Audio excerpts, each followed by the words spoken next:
To see more content from Backstage Studios, follow me on Instagram for behind the scenes and updates on new videos. Link in the description.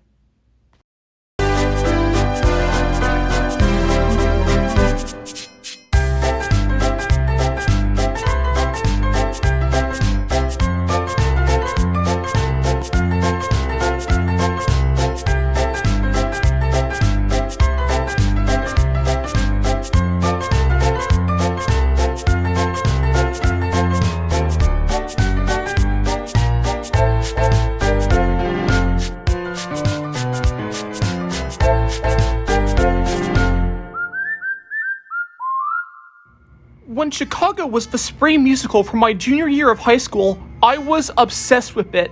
The songs, the characters, and the zazz to it was remarkable.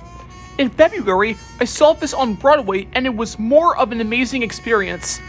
The musical was made into a movie on December 27th, 2002. So out of curiosity, I decided to break it down. Since I reviewed two movie musicals, with one of them being a great musical but with a not-so-great movie adaptation, and a great musical with a great movie adaptation, where does Chicago land? Well, let's find out. A woman named Roxy Hart kills her own husband and is put on trial.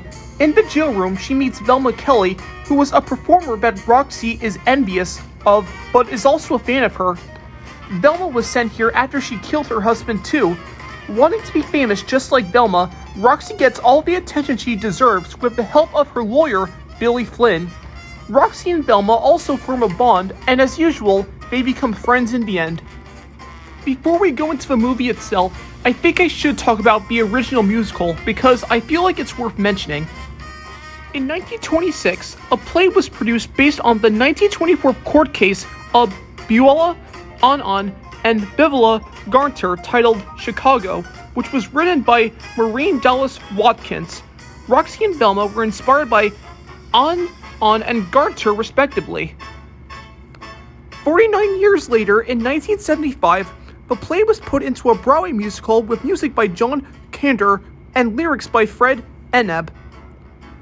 Chicago received a Broadway revival in 1996, and it became the longest-running musical revival. The movie itself was well received, and you should have seen my absolute disbelief when I found out that Chicago was nominated several times, and I think for good reason. Since it came out 22 years ago, the film does stay true to the musical, only is treated like a real-life trial from the jailhouse and the courtroom. I think the filmmakers did a great job with the setting. The film also jumped straight into the action. What I mean by this is that there were no scenes that were dragging out the opening. Instead, we just open with whoever the hell this woman's face is supposed to be, and then the movie's opening titles, and then all that jazz starts. I got the same feeling from this when I saw the show on Broadway. Speaking of which, the musical numbers were really well done. My favorite songs were All That Jazz, Cell Block Tango, All I Care About, We Both Reach with a Gun, and Roxy. The latter made me feel I was watching the show on Broadway. The costumes in the ensemble are stellar, as well as the performers as they do their moves.